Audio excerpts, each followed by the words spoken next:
viens à mon aide. Seigneur, à notre secours.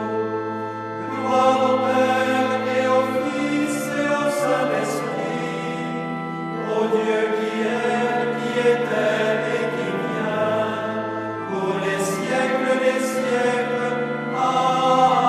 Amen. L'ange du Seigneur apporta l'annonce à Marie. Et elle conçut du Saint-Esprit. Voici la servante du Seigneur. Qu'il me soit fait selon votre parole. Et le Verbe s'est fait chair. Et il a habité parmi nous. Priez pour nous, Sainte Mère de Dieu, afin que nous soyons rendus dignes des promesses du Christ. Daigne, Seigneur, répandre ta grâce dans nos âmes, afin qu'ayant connu par le message de l'ange l'incarnation du Christ, ton Fils, nous arrivions par sa passion et par sa croix à la gloire de sa résurrection. Par le Christ notre Seigneur. Amen.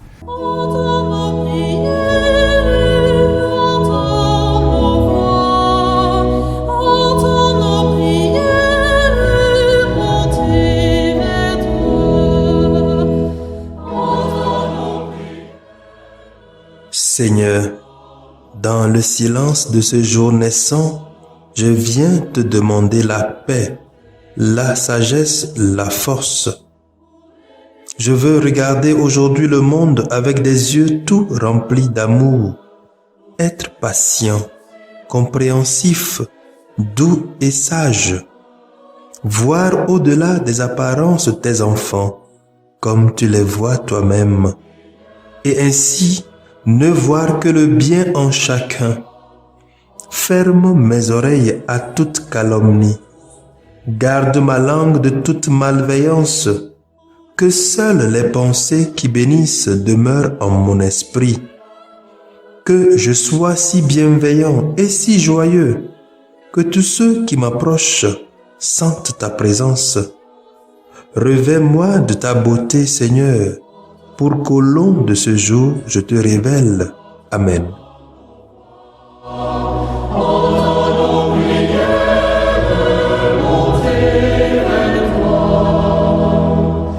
Je ferai de vous des pêcheurs d'hommes.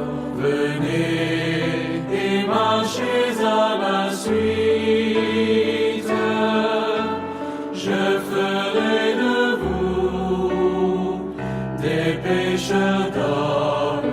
Allez et jetez le filet. Écoutons les textes de ce lundi 11 janvier de la première semaine du temps ordinaire année B, lu par la sœur Irène Agboda NDA et le diacre Mathias était SMA, commenté par le père Charles André Edor SMA. Je ferai de vous des pêcheurs d'hommes. Allez et jetez le filet. Lecture de la lettre aux Hébreux. Chapitre 1er. Les 6 premiers versets. À bien des reprises et de bien des manières, Dieu dans le passé a parlé à nos pères par les prophètes.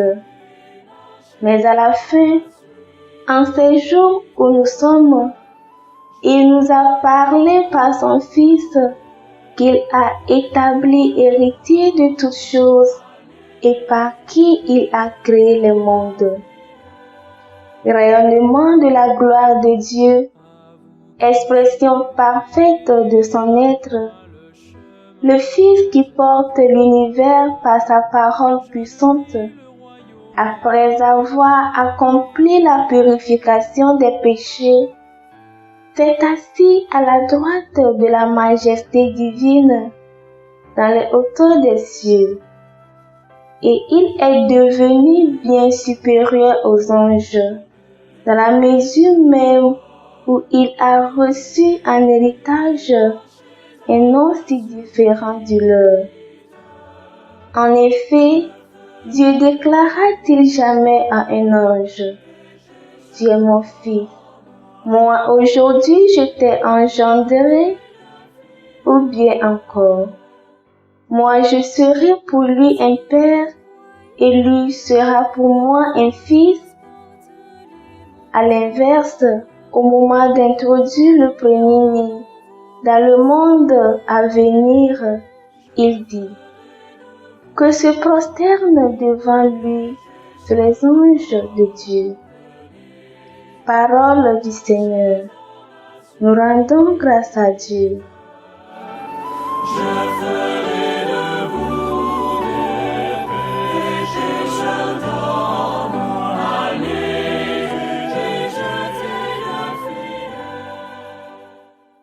Répétez après moi le refrain du psaume 96. Ange du Seigneur, adorez le Seigneur. Le Seigneur est roi, exulte la terre. Joie pour les îles sans nombre. Ténèbres et nuées l'entourent. Justice et droit sont l'appui de son trône. Ange du Seigneur, adorez le Seigneur. Les cieux ont proclamé sa justice et tous les peuples ont vu sa gloire. Honte aux serviteurs d'idoles qui se vantent de vanité. À genoux devant lui tous les dieux. Ange du Seigneur, adorez le Seigneur. Les villes de Juda exultent devant tes jugements, Seigneur. Tu es Seigneur, le Très-Haut sur toute la terre. Tu domines de haut tous les dieux. Ange du Seigneur, adorez le Seigneur.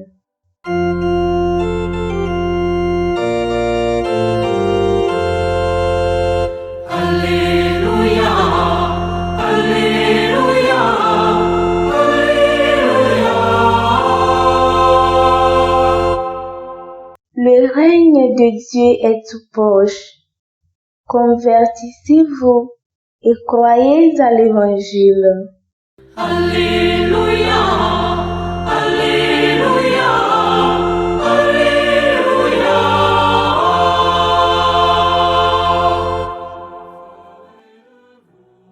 Le Seigneur soit avec vous.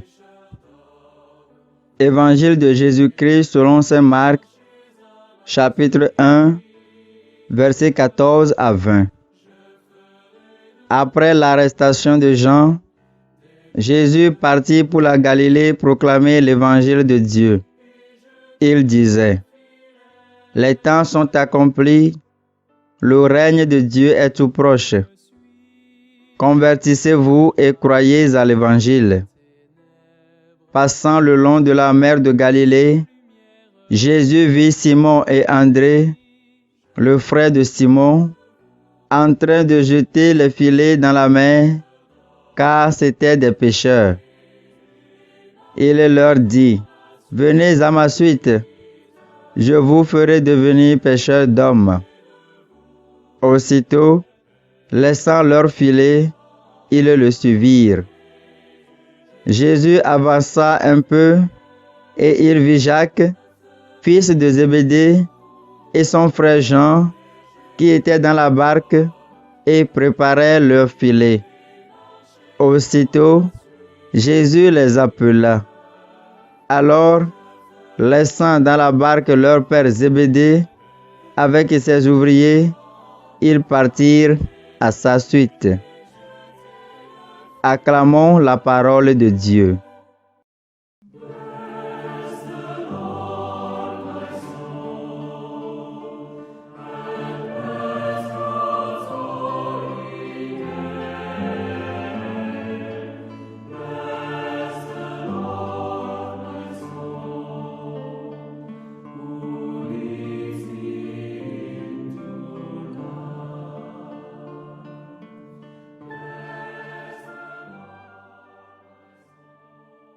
Je me souviens encore quand je postulais comme séminariste parce que je voulais devenir prêtre. J'ai suivi un processus et suis passé par plusieurs étapes comme des entretiens préliminaires, une lettre de candidature, une recommandation du curé de la paroisse et autres. Quand j'ai été accepté, je suis resté au séminaire pendant plusieurs années de formation intensive qui comprend des études philosophiques, des études théologiques et des années de formation spirituelle et pastorale. Après avoir réussi ce processus, j'ai demandé à mon évêque de m'ordonner. Les disciples de Jésus ne subissent pas ce genre de processus lorsqu'ils sont appelés par lui.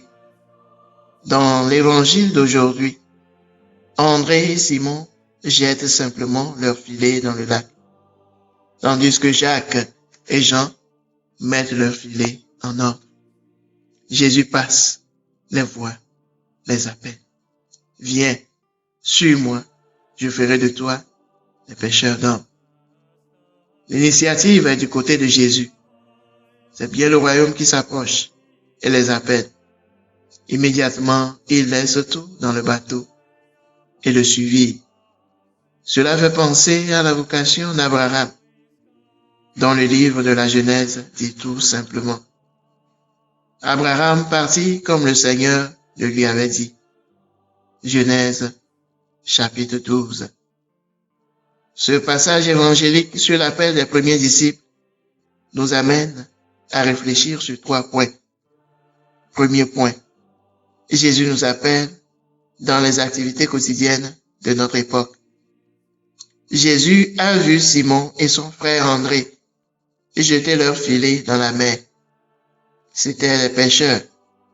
Ils travaillent et accomplissent leur routine quotidienne. Et le Christ entre étonnamment dans leur vie et les appelle à être ses apôtres. Ils répondent oui, parce qu'ils sont ouverts à lui et lui font confiance. Nous entendons plus clairement l'appel du Christ et cherchons à lui plaire dans nos activités quotidiennes, en communiquant avec lui dans la prière. Deuxième point, l'appel de Jésus est urgent. Jésus dit, c'est le moment de l'accomplissement. Le royaume de Dieu est proche. Repentez-vous et croyez en l'Évangile. Les paroles de Jésus transmettent un sentiment de nécessité et une exigence de le suivre. Simon et André sentent l'importance du moment et n'ont donc pas le temps de rationaliser la situation ou de repenser leurs options. Le Christ a besoin de ses disciples maintenant. Troisième point, suivre Jésus signifie souvent changer certains aspects de notre vie. Jésus nous appelle à nous repentir de nos vieilles habitudes, façons de penser et de vivre, afin de croire pleinement et de vivre selon sa parole. Si nous voulons être vraiment vivants, en accord avec les exigences de la parole de Dieu, nous devons être dans un monde constant de conversion, qui est de laisser l'ancien moi dans le passé et de vivre selon le nouveau moi en Christ actuellement.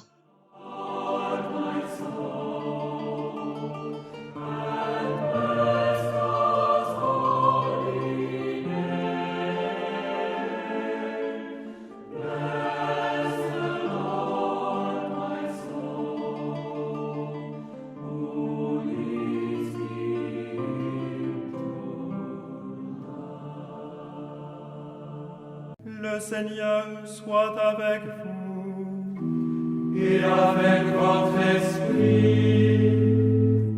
Que Dieu Tout-Puissant vous bénisse, le Père, le Fils et le Saint-Esprit. Amen.